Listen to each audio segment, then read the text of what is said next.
Olá, pessoal. Vídeo 3 da aula do dia 31 de julho de 2021. Estamos estudando o livro terceiro, capítulo 10, Lei de Liberdade, e vamos aqui para a nossa última parte. Item 4, Liberdade de Consciência. Questão 835. A liberdade de consciência é uma consequência da liberdade de pensar? Porque, veja, nós falamos ali no vídeo anterior que a única coisa que a gente tem de mais livre é o pensamento. Então, aí ele traz isso. Quer dizer, a minha liberdade de consciência tem a ver com essa liberdade que eu tenho de pensar? Aí, a resposta, né? A consciência é um pensamento íntimo que pertence ao homem como todos os outros pensamentos. Então, né? É uma consequência. Ele é um pensamento. A minha liberdade de consciência é um tipo de pensamento. Questão 836. O homem tem o direito de pôr entraves à liberdade de consciência? Não mais do que a liberdade de pensar, porque somente a Deus pertence o direito de julgar a consciência.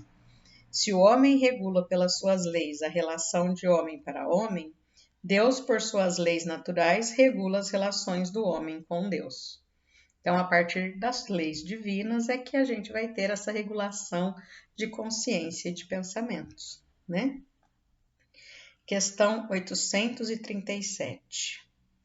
Qual é o resultado dos entraves à liberdade de consciência? Constranger os homens de maneira diversa a seu modo de pensar, o que é torná-los hipócritas. A liberdade de consciência é uma das características da verdadeira civilização e do progresso.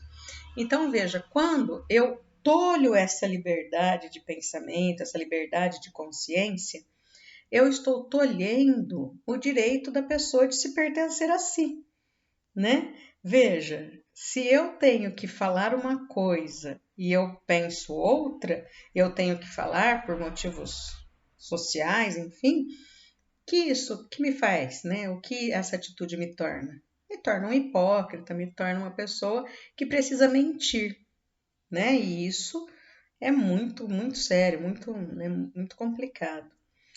E aí, sempre uma das coisas que eu acho bonitinhas da gente entender é assim, que quando a gente tem uma verdadeira civilização, é quando a gente tem essa liberdade de consciência, né? É o fruto do nosso progresso. Então, só conseguiremos respeitar tudo isso conforme formos progredindo. Toda crença é respeitável, ainda mesmo quando notoriamente falsa? Toda crença é respeitável quando é sincera e conduz à prática do bem. As crenças reprováveis são as que conduzem ao mal. Então, veja, se a pessoa tem uma crença e aquilo é bom, tá querendo trazer alguma coisa boa, joia, né? Às vezes a gente ganha aí, eu vou contar dessa semana. Eu ganhei um duende de uma amiga. Me disse, olha, Kátia, eu vou te dar esse duende porque é um duende de proteção. Ela acredita nisso. Ela tem certeza que aquele duende vai me proteger. Possivelmente vai me proteger, porque o pensamento dela vai trazer essa questão fluídica, né? Não é o objeto. Mas quem sou eu para dizer isso?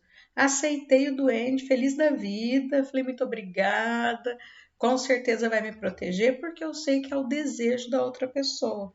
Quem sou eu para desmerecer a crença dela, não é? Ponto. É o que ela acredita. Tudo bem. A intenção dela é fazer um bem. Tá excelente, perfeito, né? Somos responsáveis por escandalizar em sua crença aquele que não pensa como nós? Isso é faltar com a caridade e atentar contra a liberdade de pensamento. É aquilo que eu coloquei. Quem sou eu? Quem sou eu para discriminar, para dizer alguma coisa, né? Eu preciso acolher, sempre acolher, né? Questão 840. Será atentar contra a liberdade de consciência ou pôr entraves às crenças que podem perturbar a sociedade? Essa questão a gente vai responder, mas temos que pensar um pouquinho, tá bom? Podem reprimir-se os atos, mas a crença íntima é inacessível. Reprimir os atos externos de uma crença, quando esses atos acarretam qualquer prejuízo aos outros, não é atentar contra a liberdade de consciência, porque essa repressão deixa a sua crença inteira liberdade. Então, o que acontece? A gente tem que medir, veja, o que é perturbar, né? Que é trazer prejuízo para uma sociedade, não é? Então, veja, nós vemos aí atos muito sérios de destruição de templos de religiões afro-brasileiras e as pessoas discriminando todas as atitudes, quer dizer, as coisas que se faz ali, ela não está prejudicando ninguém da sociedade, não está matando ninguém, não tá nada. É só a crença deles. Tá ótimo. Nós temos que respeitar e uma coisa muito séria, nos condoermos e lutarmos contra esse tipo de discriminação, né? Principalmente nós, espíritas, que passamos muito tempo sendo discriminados em nossas crenças, né? Então, nós temos que ser os primeiros a levantar a bandeira para defender as crenças, o direito à crença de cada um, né? Ai, Kátia, é uma crença que vai causar um grande mal para a sociedade. A gente viu exemplos disso na história aí recente da humanidade, de levar pessoas ao suicídio, enfim. Essa sim, esse tipo de coisa a gente precisa tomar cuidado. Mas nós precisamos tomar muito cuidado com os nossos julgamentos quando é a crença alheia, certo? Vamos lá. Questão 841. Devemos, por respeito à liberdade de consciência, deixar que se propaguem as doutrinas perniciosas, ou podemos, sem atentar contra essa liberdade, procurar conduzir para o caminho da verdade os que se desviaram para falsos princípios? Então, veja, doutrinas perniciosas, o que é isso? Doutrinas que vão causar algum mal, né? Então, eu posso deixar isso se propagar ou eu preciso tentar conduzir essas pessoas para um outro caminho? Certamente se pode e mesmo se deve, mas ensinai a exemplo de Jesus, pela doçura e persuasão, não pela força, que seria pior que a crença daquele a quem desejasseis convencer. Se há alguma coisa que possa ser imposta, é o bem e a fraternidade, mas não acreditamos que o meio de fazê-lo seja pela violência. A convicção não se impõe. Então, eu posso tentar mostrar para essa pessoa, eu posso tentar fazer com que essa pessoa compreenda algumas coisas, mas eu não posso de maneira nenhuma chegar impondo o meu ponto de vista, impondo, sendo